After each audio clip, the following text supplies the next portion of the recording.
Olá pessoal, estamos praticamente encerrando o estudo dos hidrocarbonetos.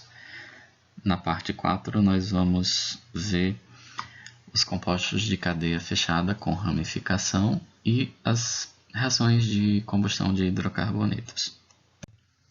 As regras de nomenclatura elas são as mesmas, considerando-se a quantidade e a posição dos radicais. Vocês podem observar nessa estrutura, a gente tem o anel, o ciclo, e ele apresenta apenas um radical. Nesse caso, não há necessidade de indicar sua posição. O que a gente vai fazer? Nós vamos considerar o ciclo, a parte fechada, como sendo a cadeia principal, porque ela é mais complexa, ela tem maior número de carbonos do que o que está ligado a ela, que é o CH3. Então, nesse caso, a gente só indica o radical, que é o metil, cadeia fechada ciclo, 5 átomos de carbono pente, ligações simples, AN, terminação de hidrocarboneto O. E quando no ciclo existirem radicais iguais ou diferentes, né? Mais que um radical.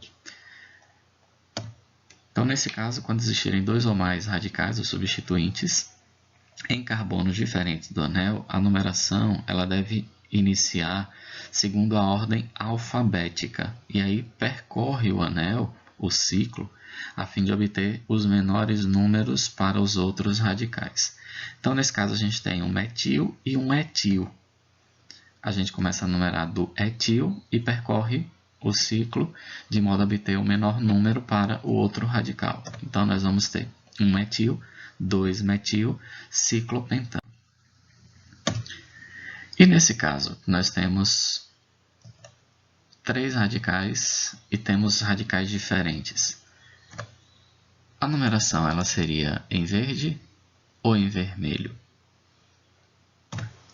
Então, quando existem 3 ou mais radicais ou grupos substituintes, a numeração ela é dada de modo que os outros radicais eles tenham os menores valores possíveis.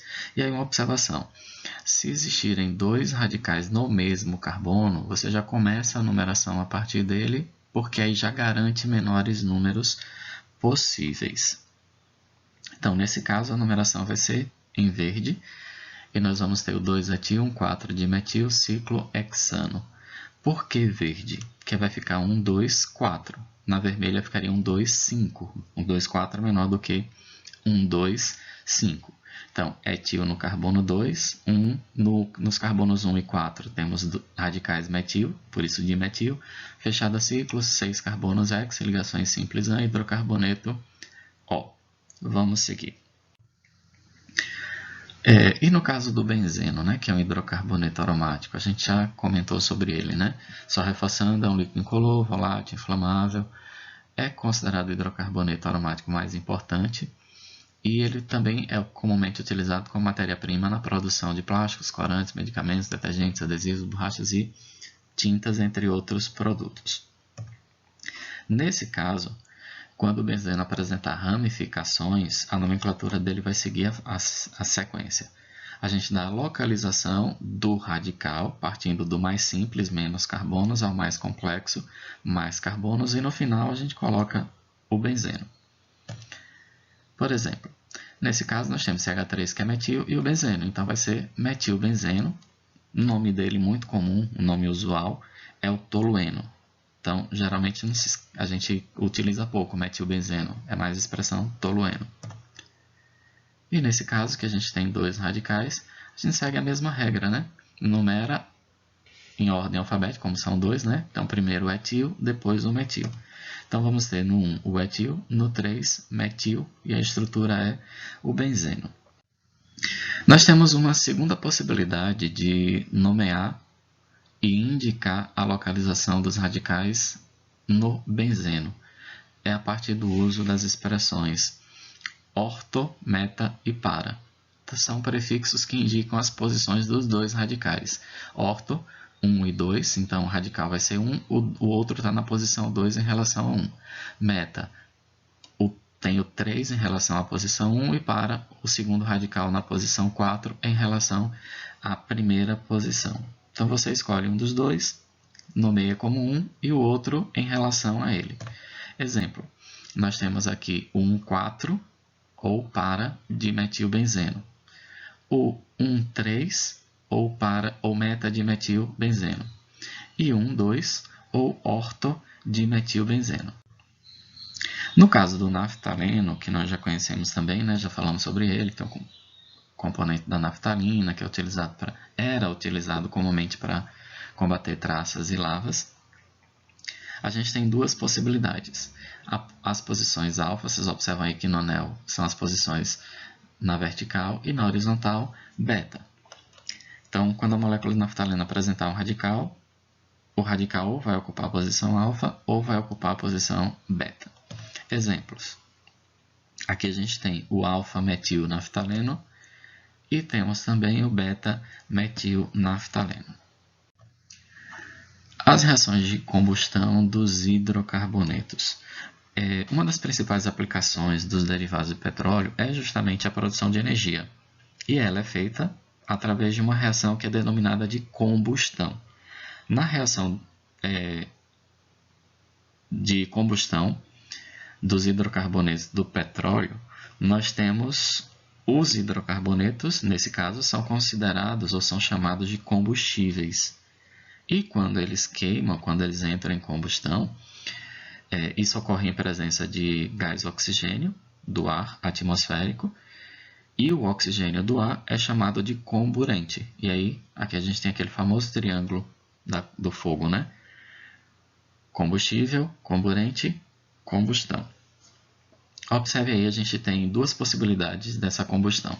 Uma é a combustão completa, e aí os produtos formados, eles são sempre dióxido de carbono, gás CO2, né, e água. Vamos ver um exemplo. A gente tem a combustão completa do gás butano. A formação... Está faltando aí um 2 depois do CO, depois eu vou corrigir. Mais água. A combustão incompleta, e aí os produtos formados eles vão depender da quantidade de oxigênio que estiver disponível. E aí pode ser monóxido de carbono, CO, e água, ou carbono, que a gente chama de fuligem, C, e também água. Como vocês podem observar nessas equações que estão aí representadas. Na combustão completa, ocorre sempre a maior liberação de energia para qualquer hidrocarboneto. E um detalhe importante é que as reações de combustão elas não são exclusivas de hidrocarbonetos, elas podem ocorrer com a grande variedade de compostos, como álcoois, por exemplo, que nós vamos estudar mais à frente. No entanto, a produção de gás carbônico e água ela é característica de combustíveis que apresentam na sua composição carbono e hidrogênio, ou carbono, hidrogênio e oxigênio.